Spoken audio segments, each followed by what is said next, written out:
Halo teman-teman semuanya, balik lagi sama aku Catherine. Nah, kalau tadi kita udah bahas tentang jurnalisme di masa depan kira-kira akan seperti apa. Dan salah satu tantangannya adalah tersedia informasi yang sangat banyak bagi pembaca. Tapi masalahnya kebenarannya ini sedikit menurun, sehingga pembaca itu sulit banget membedakan mana sih berita yang benar dan mana yang salah.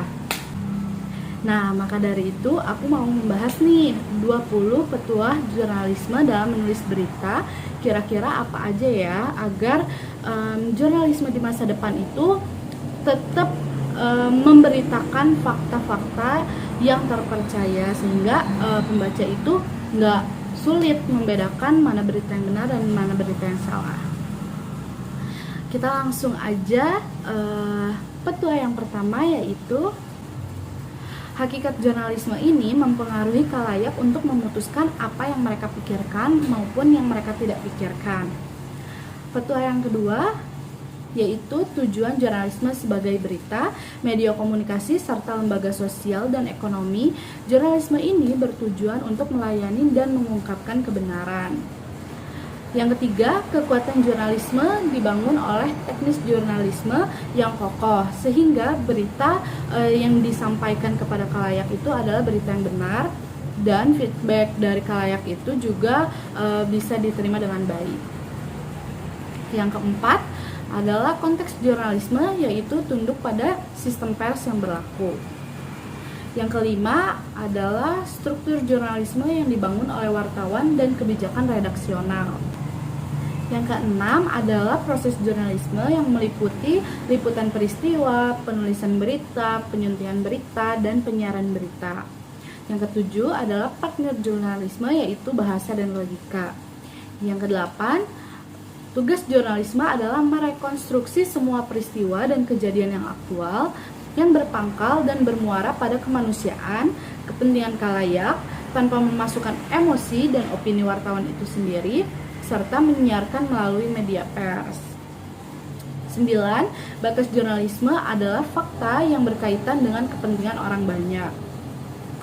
10. Jenis jurnalisme bisa digolongkan menjadi 3 kelompok, yaitu berdasarkan cakupan masalah, berdasarkan teknik pengumpulan fakta, dan berdasarkan teknik penulisan berita. Yang ke-12 adalah wajah jurnalisme yang direpresentasikan oleh berita yang disiarkan di media pers. 13. Prinsip jurnalisme, yaitu untuk menyampaikan kebenaran, dan seorang jurnalis ini harus bekerja secara sadar, serta khalayak memiliki hak dan kewajiban ketika mengakses berita.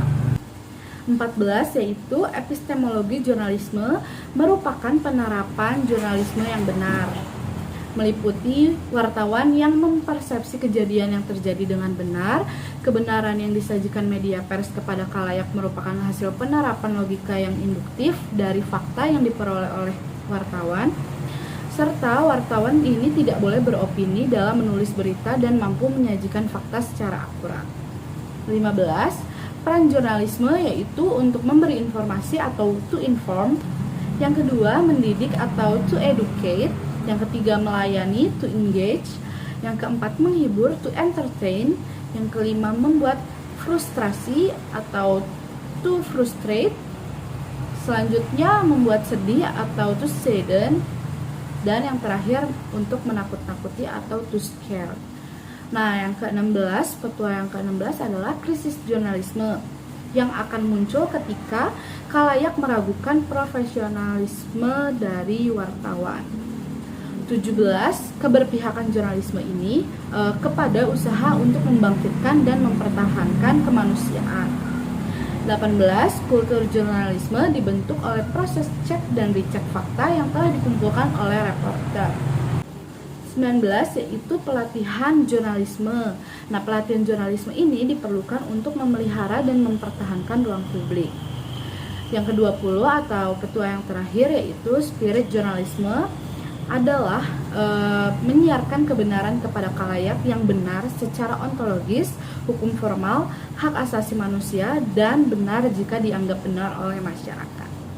Nah, kira-kira itulah 20 petuah jurnalisme dalam menulis berita yang harus selalu dilakukan dan selalu diingat oleh para wartawan atau jurnalis agar jurnalisme di masa depan ini tetap menyajikan berita yang akurat. Sekian dari aku, semoga 20 petua ini dapat memberi pengetahuan yang lebih kepada teman-teman semua. Terima kasih.